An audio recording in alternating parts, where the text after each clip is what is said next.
जब हम ब्रह्मांड शब्द सुनते हैं तो हमारे मन में आकाश, तारे, ग्रह और अनगिनत रहस्यों से भरी एक विशाल दुनिया की छवि बनती है। लेकिन वैज्ञानिक दृष्टि से ब्रह्मांड केवल वो चीजें नहीं हैं जो हमें दूरबीन से दिखाई देती हैं, बल्कि यह वह सब कुछ है जो अस्तित्व में है। समय, स्थान, ऊर्जा, पदार्थ, गति और यहां तक कि वे नियम भी जो इन सभी को चलाते हैं। ब्रह्मांड की शुरुआत की बात करें तो बिग बैंग सिद्धांत के अनुसार लगभग 13.8 अरब साल पहले एक अत्यधिक घनी और गर्म स्थिति से इसका जन्म हुआ। उस क्षण से पहले कोई समय, कोई स्थान और कोई पदार्थ नहीं था।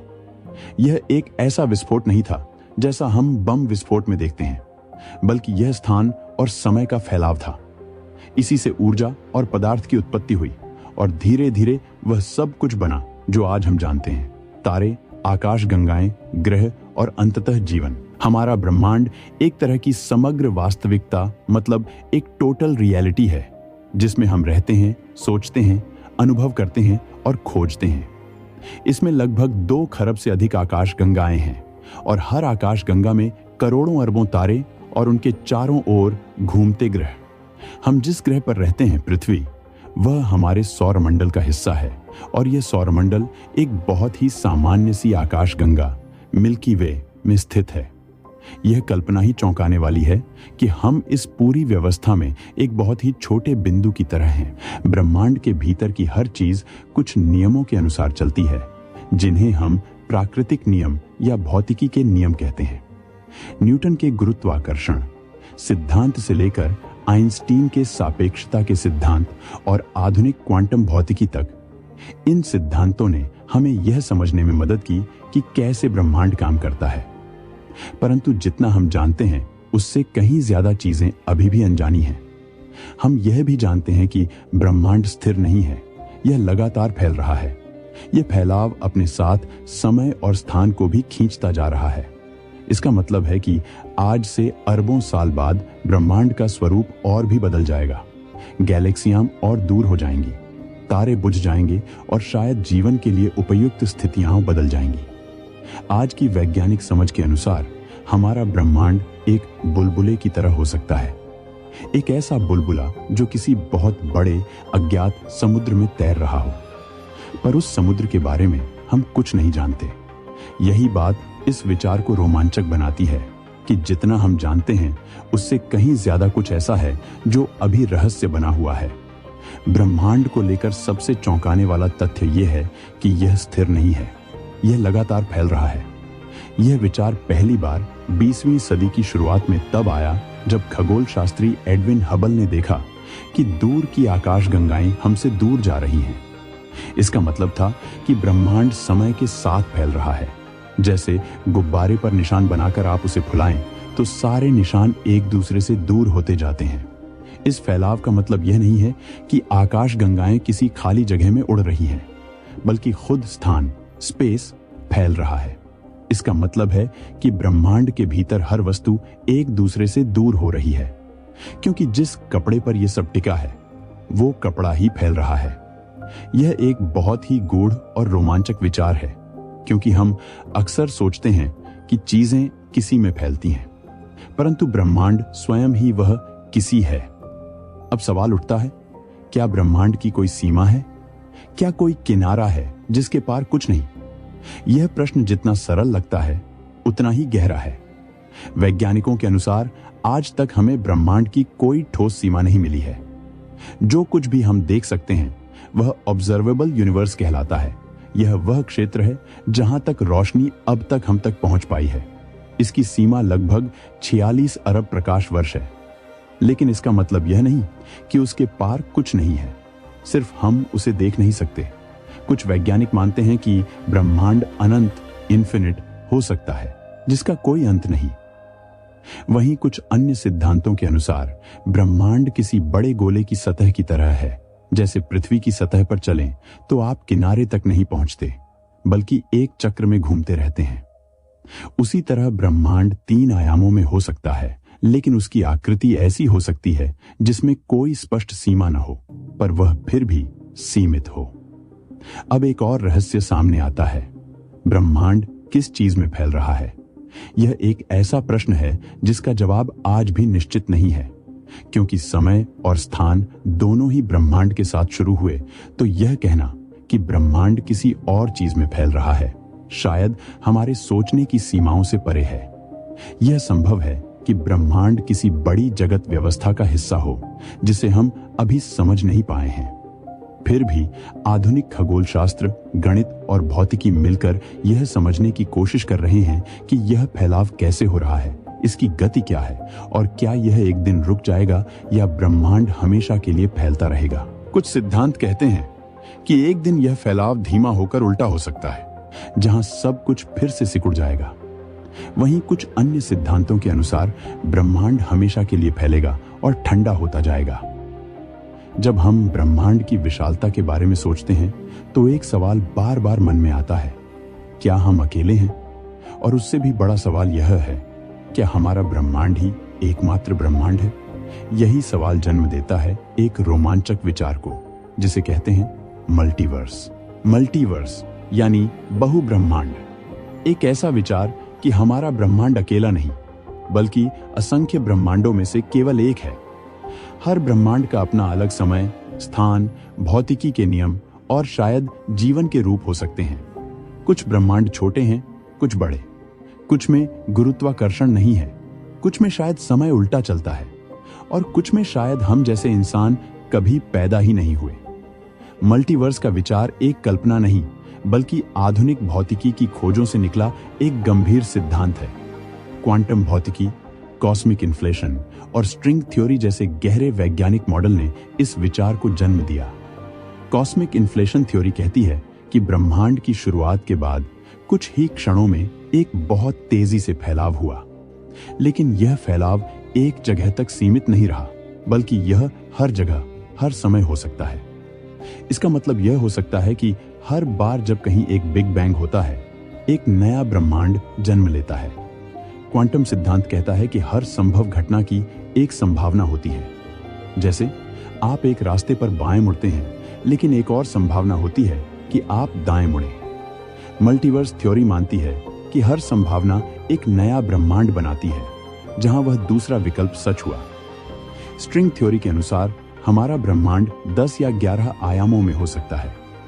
हम केवल 3 स्थानिक और एक समय आयाम को अनुभव करते हैं। बाकी आयाम छिपे हुए हैं या किसी और ब्रह्मांड में मौजूद हो सकते हैं। कल्पना कीजिए, एक ऐसा ब्रह्मांड जहां गुरुत्वाकर्षण इतना अधिक हो कि तारे कभी बन ही न पाएं, या एक ऐसा ब्रह्मांड जहां प्रकाश की गति अलग हो और वहां की भौतिकी पूरी तरह अलग नियमों से चलती हो। कुछ वैज्ञानिक मानते हैं कि किसी ब्रह्मांड में जीवन का अस्तित्व केवल इसलिए संभव हुआ क्योंकि वहां के नियम सटीक रूप से अनुकूल हैं। और ऐसे में यह विचार आता है कि अगर अरबों ब्रह्मांड हैं, तो कहीं न कहीं जीवन के लिए उपयुक्त परिस्थितियां बनना तय थीं। मल्टीवर्स के विचार की सबसे बड़ी चुनौती यह है कि हम दूसरे ब्रह्मांडों को सीधे तौर पर नहीं देख सकते। वे हमारे अनुभव से बाहर हैं, हमारे ब्रह्मांड की हद के पार। पर वैज्ञानिक कोशिश कर रहे हैं कॉस्मिक बैकग्राउंड रेडिएशन, गुरुत्वीय तरंगों और कणों की विचित्र हरकतों के जरिए संकेत खोजने की। कुछ वैज्ञानिकों ने सुझाव दिया है कि अगर कभी 2 ब्रह्मांड टकराए तो उस टकराव का संकेत हमारे ब्रह्मांड के किसी कोने में बचा हो सकता है। लेकिन यह सब अभी सिद्ध नहीं हुआ है, सिर्फ अनुमान है। मल्टीवर्स का विचार केवल विज्ञान में नहीं बल्कि दार्शनिक सोच और कल्पना साहित्य में भी गहराई से मौजूद है।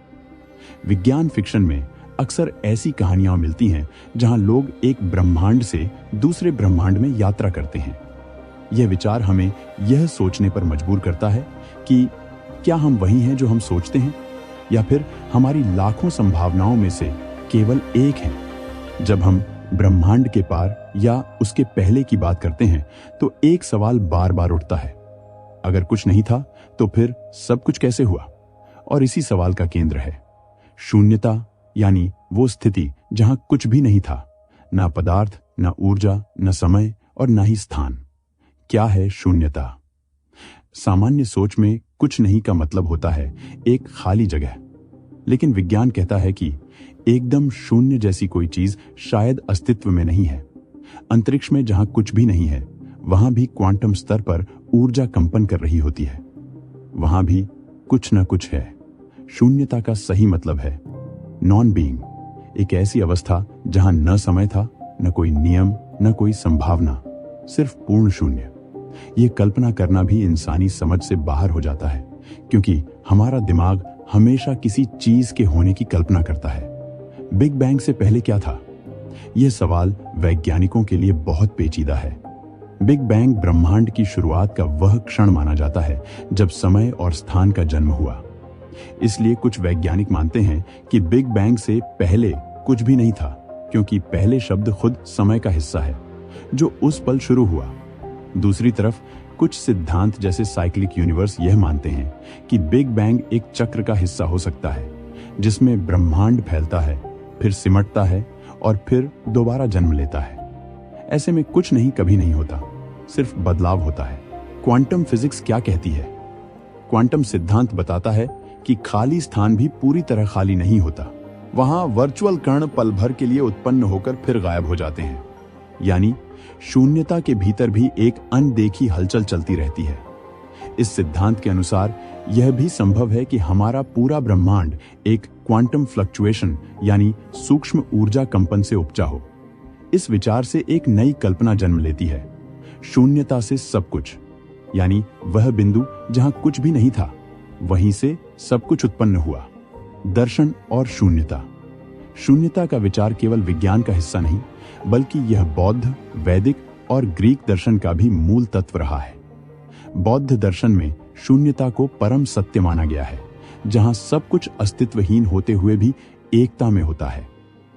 उपनिषदों में इसे नेति नेति, मतलब न यह न वह के रूप में बताया गया, जहां परिभाषाओं के पार एक अनंत मौन है। ग्रीक दार्शनिकों ने भी वॉइड या एपीरियन की कल्पना की थी, एक अनंत, असीम और अज्ञात स्रोत के रूप में। क्यों जरूरी है कुछ भी नहीं को समझना? क्योंकि जब तक हम यह नहीं समझते कि कुछ नहीं क्या है, तब तक हम कुछ की कीमत नहीं समझ सकते। जीवन, पदार्थ, ऊर्जा, विचार सब एक संभाव्यता के रूप में ही हैं, जिनकी जड़ें शायद उस शून्यता से जुड़ी हैं जहां से सब शुरू हुआ। जब इंसान रात के अंधेरे में आकाश की ओर देखता है तो वह केवल तारों को नहीं देखता, वह खुद से बड़ा कुछ महसूस करता है।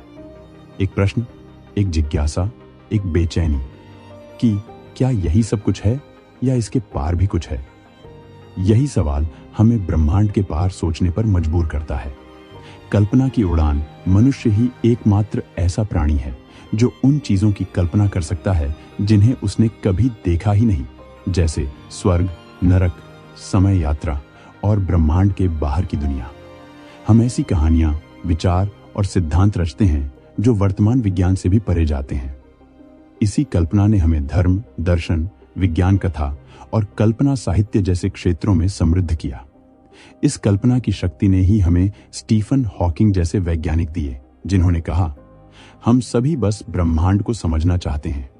यह क्यों है जैसे है। विभिन्न धर्मों ने ब्रह्मांड के पार की कल्पनाएं की हैं। हिंदू धर्म में ब्रह्मांड एक चक्र है, जन्म, विनाश और पुनर्जन्म का। इस्लाम और ईसाई धर्म में स्वर्ग और नरक जैसे स्थान ब्रह्मांड से परे माने जाते हैं, एक दिव्य लोक जहां आत्माएं जाती हैं। बौद्ध धर्म में निर्वाण की अवधारणा है, जहां आत्मा समस्त पीड़ा और भौतिक अस्तित्व से परे चली जाती है। इन विश्वासों में एक बात समान है, ब्रह्मांड के परे कुछ और है, कोई और स्तर, कोई और सच्चाई। साइंस फिक्शन लेखक भी इस कल्पना को बार बार नए रूप देते हैं। फिल्में जैसे इंटरस्टेलर, अराइवल या 2001 एक स्पेस ओडिसी सिर्फ मनोरंजन नहीं, बल्कि गहरे दार्शनिक प्रश्न भी उठाती है। कल्पना केवल सवाल पूछने की ताकत नहीं देती, वह हमें उत्तर खोजने की प्रेरणा भी देती है।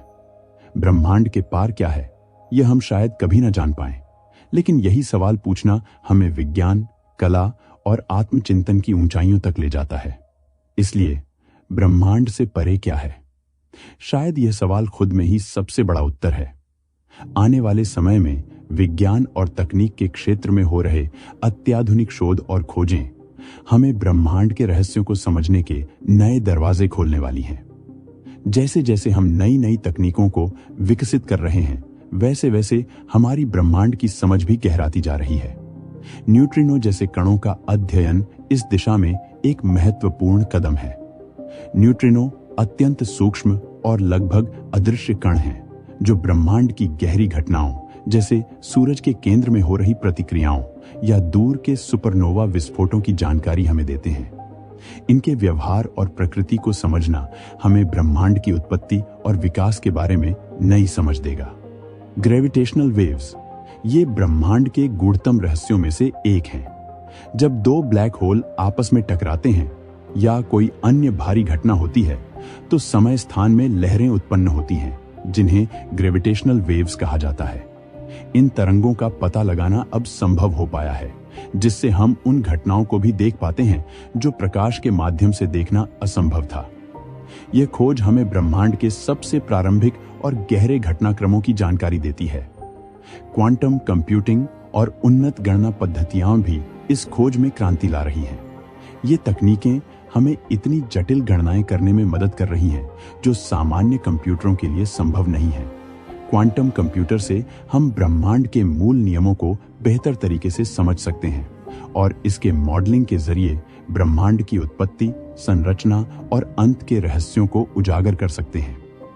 इस सब का मूल कारण है मानव जिज्ञासा, वह अनवरत ऊर्जा जो हमें हर बार नए सवाल पूछने और उनके जवाब खोजने के लिए प्रेरित करती है।